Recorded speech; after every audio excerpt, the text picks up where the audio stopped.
Welcome back to the ABC General Hospital Spoilers channel, where today we're diving deep into the explosive drama unfolding on Tuesday, November 4th, as secrets unravel and alliances shatter in Port Charles. In a twist that's sure to leave fans gasping, the mischievous pup Outback becomes an unlikely hero or villain by snatching crucial mansion paperwork right from under the noses of the Courtroom clan, escalating a family feud that's been simmering for generations. This furry intruder, known for his playful antics around the estate, dashes off with documents that could redefine ownership lines, forcing everyone involved to chase after him in a chaotic scene reminiscent of classic soap chases, but with higher stakes tied to legacy and betrayal. As Outback bolts through the opulent halls, his tiny paws pattering against marble floors polished by decades of Courtroom wealth, the theft highlights how even the smallest member of the household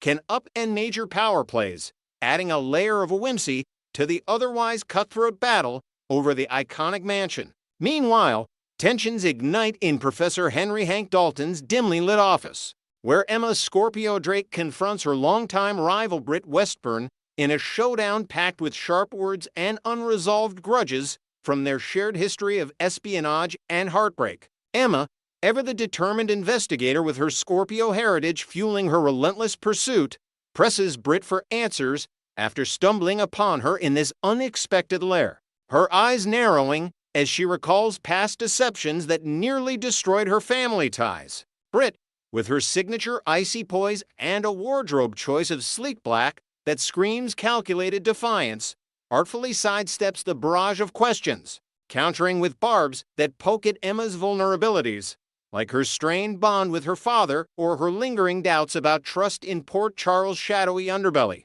The clash escalates into a verbal sparring match, with accusations flying about hidden agendas and loyalties tested, before Emma storms out to regroup with Giovanni Joe Palmieri, whose calm demeanor and strategic mind offer a stark contrast to the fiery exchange. In their hushed strategy session over steaming coffees in a nearby cafe, Emma and Joe dissect Britt's evasions, brainstorming ways to pierce her armor perhaps by leveraging old Aquarius files or enlisting unexpected allies, turning this confrontation into a pivotal turning point that could expose deeper conspiracies lurking in the academic shadows. Over in the high-stakes world of courtroom drama, Sonny Corinthos pulls Alexis Davis aside in a dimly lit corridor outside the courthouse, his gravelly voice urging her to redirect her defense strategy for Willow Tate by shifting blame to Portia Robinson rather than their own son, Michael Corinthos.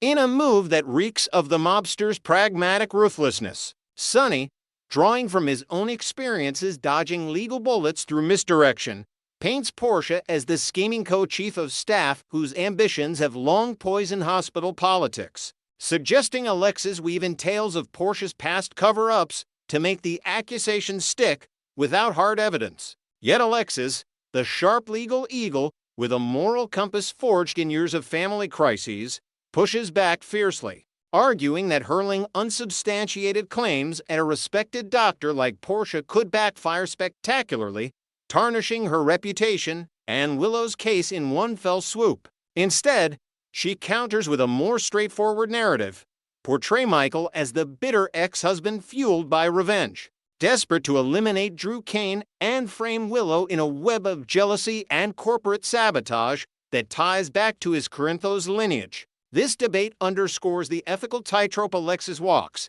balancing loyalty to Sonny's empire with her commitment to justice, potentially foreshadowing rifts that could ripple through the Corinthos-Davis dynamic for episodes to come. Refusing to bend under pressure, Laura Collins stands firm against Jen Sidwell's desperate blend of bribes and veiled threats in a tense private meeting at the mayor's office, her mayoral poise unbroken as she channels the unyielding spirit that's defined her political career amid personal turmoil. Sidwell, a shadowy figure with a briefcase full of illicit incentives and a glare that promises repercussions, dangles promises of campaign funds and whispers warnings of scandals that could derail her re-election bid. But Laura's eyes steel with the resolve of someone who's faced down worse from cult escapes to family losses. she counters his overtures with a cool dismissal, citing her unbreakable code of integrity that has guided her through Port Charles' darkest days, insisting that no deal with the devil will sway her from protecting the city's vulnerable. As Sidwell storms out, muttering about the terrible mistake she's making, Laura lingers at her desk, reflecting on how this standoff reinforces her role as a beacon of morality, perhaps even inspiring younger politicians like Molly Lansing to emulate her steadfastness in future arcs. This moment not only solidifies Laura's character arc, but injects fresh intrigue into the political subplot, hinting at Sidwell's next vengeful move that could ensnare innocent bystanders. In a heartfelt bid to mend their fractured marriage, Curtis Ashford woos Jordan Ashford with a candlelit dinner at their favorite overlooking the water spot, emphasizing that the recent baby revelation changes nothing about his unwavering devotion to her as his one true partner. Curtis, his smooth charisma laced with genuine vulnerability from his gambling recovery and near-death experiences, reassures Jordan that their bond forged in investigations and shared secrets outshines any external complications, painting vivid pictures of future family adventures that include her at the center. Jordan, torn between her cop's instincts for self-preservation and the pull of their electric chemistry, begins to soften under his touch. Her defenses crumbling as memories of their passionate nights flood back, leading to a surrender that reignites their flame in a steamy embrace. This reconciliation adds emotional depth to the Ashford storyline, exploring themes of forgiveness and resilience, while teasing potential conflicts if the baby's origins stir jealousy or legal hurdles down the line. Shockwaves hit Tracy Quartermaine when she uncovers the authentic version of Monica Quartermaine's will tucked away in a forgotten drawer of her antique desk, a discovery that shatters her assumptions and ignites a firestorm of familial deceit within the sprawling Quartermaine estate. Tracy, the queen of sharp-tongued schemes with a history of outmaneuvering rivals like Ned and AJ, pores over the document under the glow of a crystal chandelier, her face paling as she realizes Monica's true intent was never to gift the mansion to the enigmatic Veronica Ronnie Bard,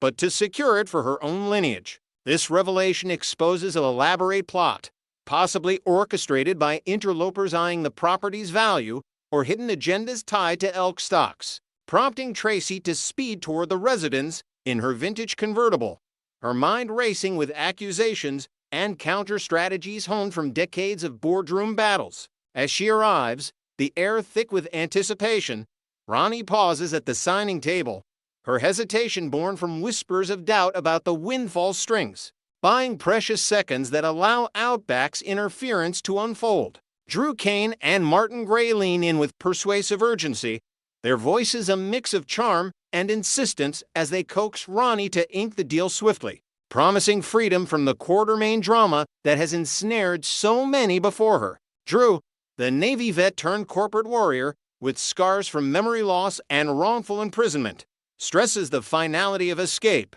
while Martin, the slick lawyer with a penchant for gray area deals, adds legal reassurances backed by clauses that shield her from future claims. But Ronnie's momentary stall fueled by a sudden pang of conscience or a fleeting loyalty to Monica's memory opens the door for Outback to pounce, the dog's enthusiastic leap scattering papers and sending Drew into pursuit mode, shouting commands that echo through the grand rooms adorned with family portraits.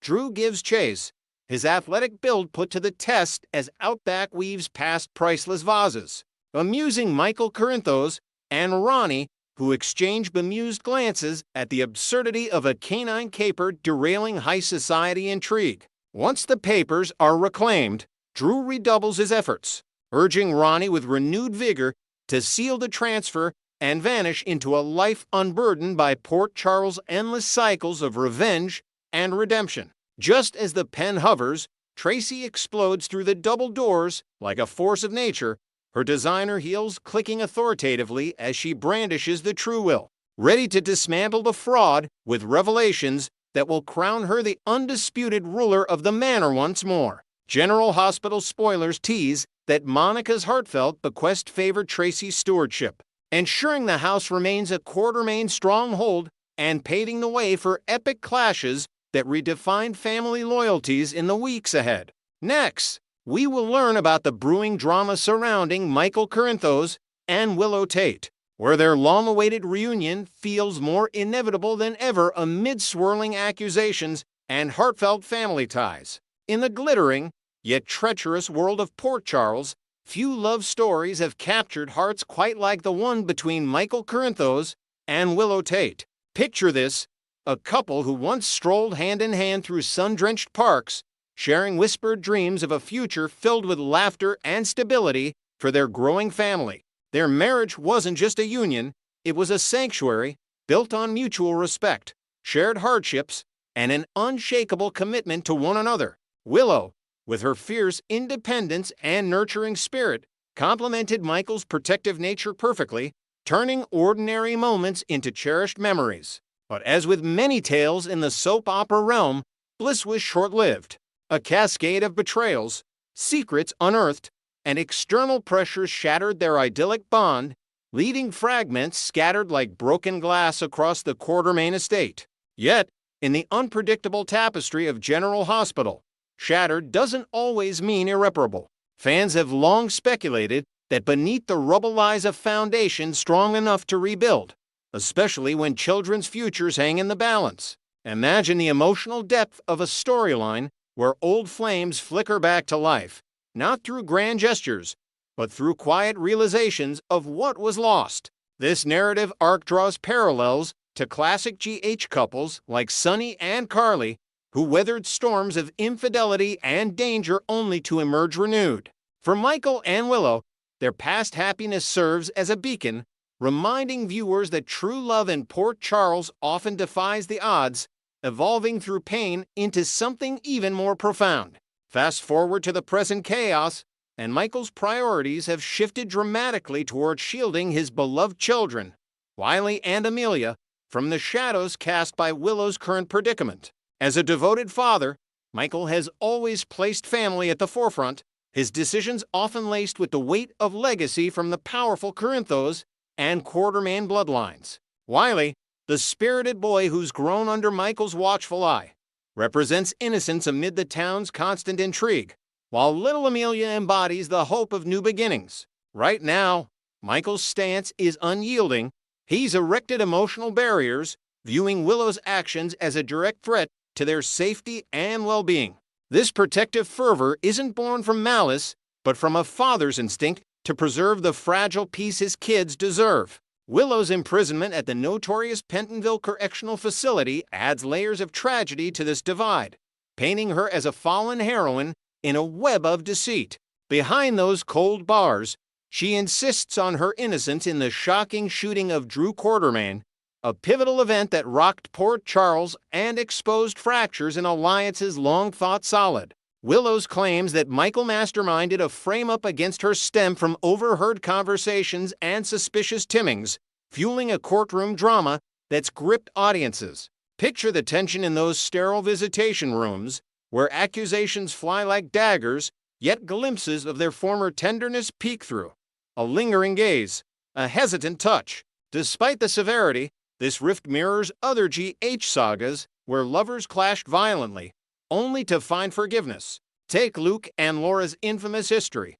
Abductions, manipulations, and near deaths didn't sever their tie permanently. For Michael and Willow, the prison walls might isolate her physically, but emotionally, the pull remains, hinting at a redemption arc where evidence surfaces to clear her name. Perhaps through an unlikely ally like Spinelli uncovering digital footprints of the true culprit. What makes this potential reconciliation so tantalizing is the soap's enduring tradition of second chances, where Port Charles acts as a forgiving stage for flawed characters to rewrite their destinies. The town, with its sprawling mansions, bustling docks, and hidden agendas, has hosted countless comebacks, from Jason's resurrections to Elizabeth's tangled romances. As current arcs wrap up loose ends, like the fallout from the election scandal or Nina's media empire machinations, space opens for personal healings. For Willow and Michael, this could unfold gradually, a supervised family visit turning into tentative dialogues, evolving into shared custody battles that reignite sparks. Envision Willow's release on a technicality, perhaps a mistrial due to tampered evidence involving Valentin Casadin's shadowy influences, forcing Michael to confront his biases. Their interactions might start strained, laced with barbs over past hurts, but deepen as they co-parent through Wiley's school events or Amelia's milestones. Fans theorize a pivotal episode where a family crisis, say a health scare echoing Willow's own leukemia battle, unites them against a common foe like Cyrus Renault's lingering frets. This fresh start wouldn't erase scars, but would layer in maturity, showing how time apart has honed their individual strengths. Michael's business acumen at ELQ sharpening his empathy. Willow's resilience in solitude forging unbreakable resolve. In GH's lore, no feud is final.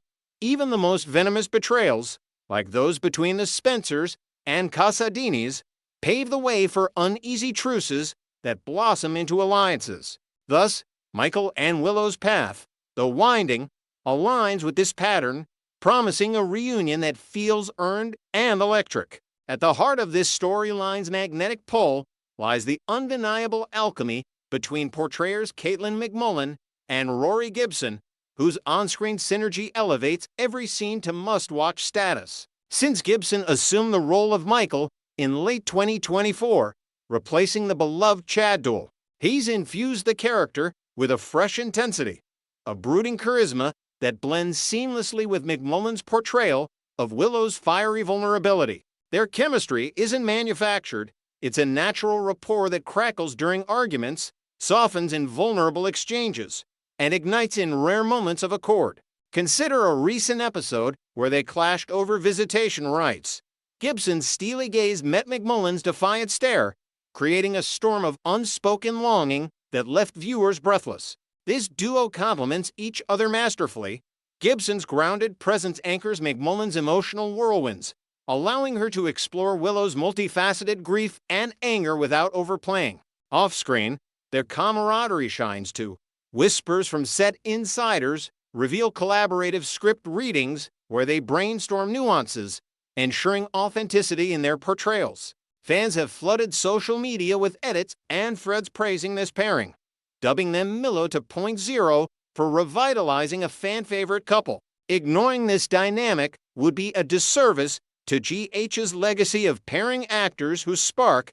It's reminiscent of how Anthony Geary and Jeannie Francis redefined TV romance in the 80s, with Gibson's rugged appeal and McMullen's radiant poise. They not only look stunning together, think tailored suits against flowing dresses in Port Charles galas, but also promise layered storytelling. Recently, McMullen posted a captivating, behind-the-scenes snap from the Graceland fan event on her Instagram, capturing her and Gibson laughing amid Elvis memorabilia, a subtle nod to their off-screen bond that fuels reunion hopes. As writers capitalize on this, expect scripted moments where subtle flirtations or accidental intimacies hint at rekindled passion, drawing parallels to real-life couples who've navigated on-set tensions into lasting partnerships. Diving deeper, the invented twists in this narrative could include Willow discovering a hidden letter from Michael, penned during her trial, confessing his regrets and fears for their family. This revelation might prompt a midnight jailbreak subplot, not literal, but emotional, where Michael sneaks in under the guise of legal counsel, only for guards to interrupt a near kiss. Analysts of GH's patterns note how such devices heighten stakes, blending suspense with romance. Moreover, introducing a new character, perhaps a prison counselor with ties to the Courtrooms, could mediate their healing, offering therapy sessions that unearth suppressed affections. Gibson's Michael might grapple with internal monologues, voiced in soliloquies, revealing his lingering love amid loyalty to Sasha or other interests. McMullen's Willow, meanwhile, could channel her isolation into advocacy work within Pentonville, emerging stronger and positioning her as Michael's equal in future ELQ boardroom battles. These elements not only lengthen the arc, but enrich character development, ensuring the reunion resonates as a triumph over adversity. Ultimately, as Port Charles drama unfolds, the Michael-Willow saga underscores GH's timeless appeal. Love's resilience amid chaos, with children's bonds as the unbreakable thread and actors' chemistry as the spark. Their story promises twists that keep fans hooked, from courtroom exonerations to heartfelt apologies under starry skies. Stay tuned for more spoilers as this epic continues to weave its magic. Next, we will learn about the explosive drama unfolding in Port Charles for the week of November 3, 2025, where 3 pivotal moments promise to shake the Courtroom legacy, test unlikely alliances, and unravel hidden seductions among the elite. Tracy Quartermain's showdown intensifies. In the shadowed halls of the Quartermain mansion, Tracy Quartermain stumbles upon a long-forgotten copy of her sister Monica's will, tucked away in a dusty archive that hasn't seen the light of day since the family's last bitter estate battle years ago. This discovery arms Tracy with a powerful bargaining chip, as the document outlines asset distributions that could drastically alter the power dynamics within the iconic estate, potentially sidelining newer family members in favor of the old guard. But just as Tracy begins plotting her next move, perhaps envisioning a triumphant return to her rightful place at the head of the family table, a shocking revelation emerges. This version of the will might be superseded by a more recent amendment filed mere weeks before Monica's tragic passing. Alexis Davis, the sharp-witted attorney who's navigated more family feuds than she cares to count, stands firm in her conviction that Monica, ever the strategist, updated her final wishes to reflect evolving loyalties and protect the Quartermain fortune from internal sabotage. This legal twist could render Tracy's leverage null and void, forcing her to scramble for alternative angles,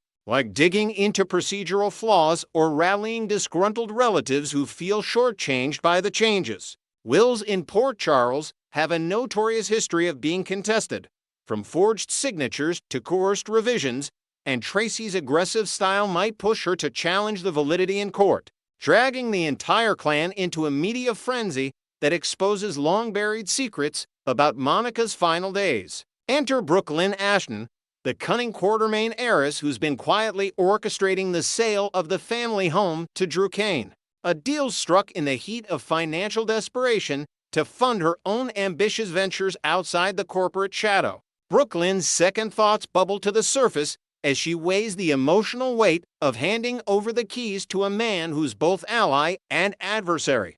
Memories of childhood games in those grand rooms clashing with the cold reality of profit margins. If Tracy storms in with her trademark venomous accusations accusing Brooklyn of betrayal and favoritism, it could trigger a dramatic reversal, with Brooklyn digging in her heels out of sheer spite, transforming the transaction into a weapon against her aunt's interference. To pull off such a pivot, Brooklyn would need to come clean to the Quartermains about her clandestine pact with Martin Gray, the sly lawyer whose dossier on her past indiscretions holds the threat of public scandal. This confession could fracture alliances within the family, as Ned and the others grapple with the implications of hidden leverage and divided loyalties, potentially leading to an explosive boardroom clash where old wounds from Elk power struggles reopen wider than ever. Inventing a new layer, imagine Brooklyn uncovering a clause in Monica's will that ties the house's fate to a charitable trust for Port Charles youth programs, forcing her to balance personal gain against the Quartermain name's public image, adding a moral dilemma that humanizes her scheming nature. Sonny's urgent plea to Alexis shifts suspicions. Meanwhile, across town in the dimly lit confines of Alexis Davis's law office, Sonny Corinthos corners his ex-wife with a desperate plea to steer clear of implicating Michael Corinthos in the brazen shooting of Drew Kane, a crime that sent ripples of paranoia through the underworld and high society alike. Sonny, ever the protector of his fractured family, knows Alexis is laser-focused on exonerating Willow Tate from her entanglement in a web of medical fraud and corporate espionage, viewing Michael's proximity to the crime scene as a convenient scapegoat to redirect scrutiny.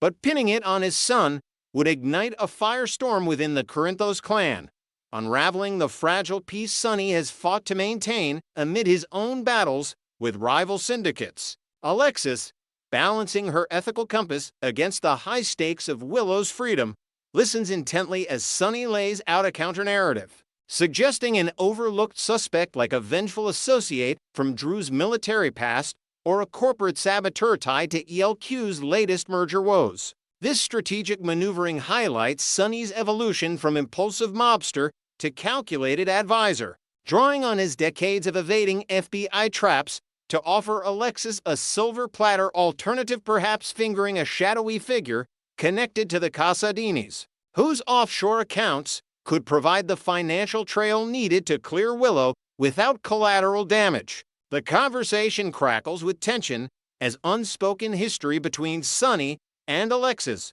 from their stormy romance to shared custody nightmares, colors every word, making this alliance as volatile as it is vital. Delving deeper, consider how this moment ties into broader Port Charles intrigue. Drew's shooting isn't just a random act, but a calculated hit linked to his Aurora media empire clashing with Valentin Casadin's European investments, forcing Sonny to leverage his street smarts to shield Michael while protecting his own empire from fallout. Inventing fresh drama, suppose Sonny reveals a tip from an informant about a disguised shooter spotted near the Metro Court, prompting Alexis to subpoena security footage that could expose a surprising link to Holly Sutton's latest con, blending international espionage with family redemption arcs in a way that keeps viewers guessing about true motives and hidden agendas.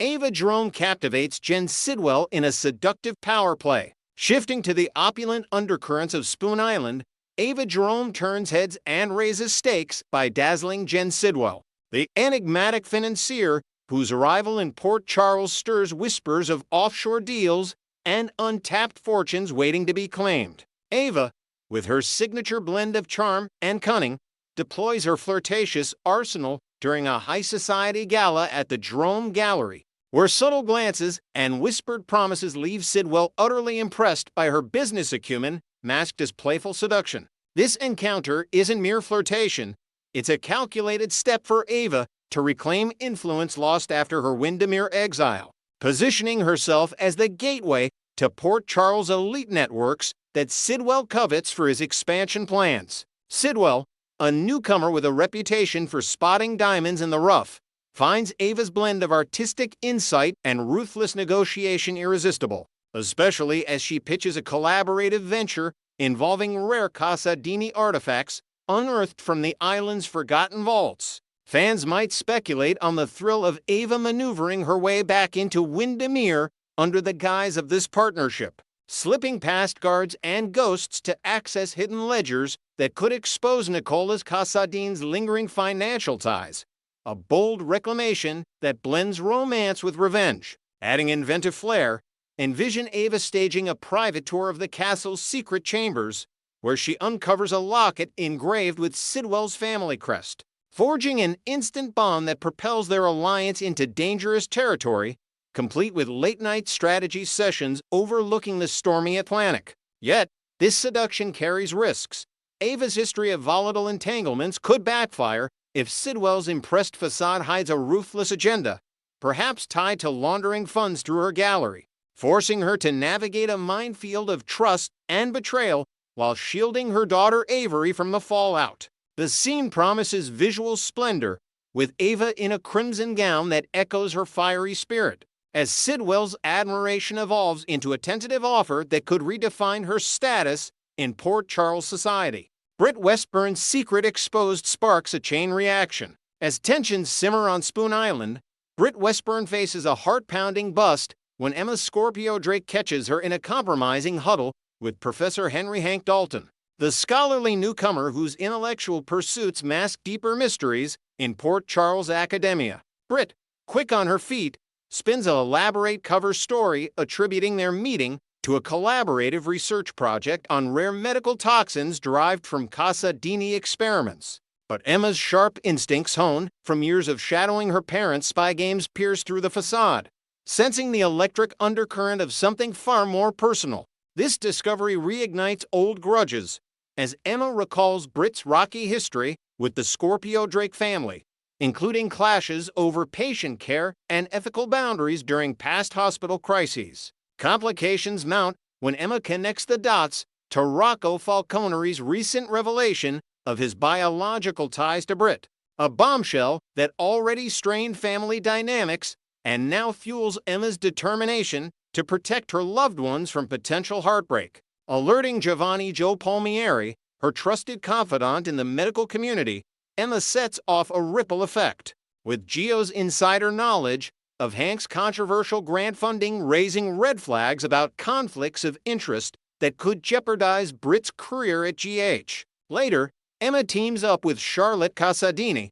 whose youthful curiosity blends with a street-smart edge, pooling their insights to dissect Britt's motives. Is this liaison a bid for redemption or a ploy to access Casadini's secrets? Valentin Casadini's timely warning to Charlotte about Britt's duplicitous nature, drawn from his own tangled history with the Doctor during the Ice Princess saga, adds layers of caution, urging the young Casadini to tread carefully amid whispers of espionage. Inventing a thrilling extension, suppose this web intertwines with Jocelyn Jack's covert assignment from Dex to infiltrate a black market artifact ring, where Hank's professorial cover provides the academic front, leading Jocelyn to cross paths with Emma and Charlotte in a tense alliance that uncovers a plot threatening the entire town's safety. What starts as a personal exposure spirals into a multifaceted conspiracy, blending romance, rivalry, and revelation in true General Hospital fashion, leaving fans on the edge of their seats for the fallout. These three moments weave a tapestry of betrayal, seduction, and redemption that defines Port Charles' enduring allure, promising twists that will have viewers debating long after the credits roll.